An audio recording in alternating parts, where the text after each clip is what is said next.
महंगाई में इजाफा।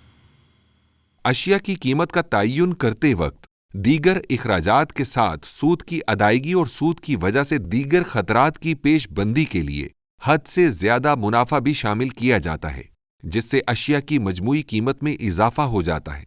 अगर अशिया की तैयारी के लिए खाम माल फराहम करने वाले, अशिया तैयार करने वाले, अशिया को मार्केट में फराहम करने वाले और अशिया को मार्केट में फरोख्त करने वाले सभी सूदी कर्जों से अपने अपने काम कर रहे हों, तो अंदाजा किया जा सकता है कि हर सतह पर सूद की वजह से अशिया की कीमत में किस कदर इजाफा होगा।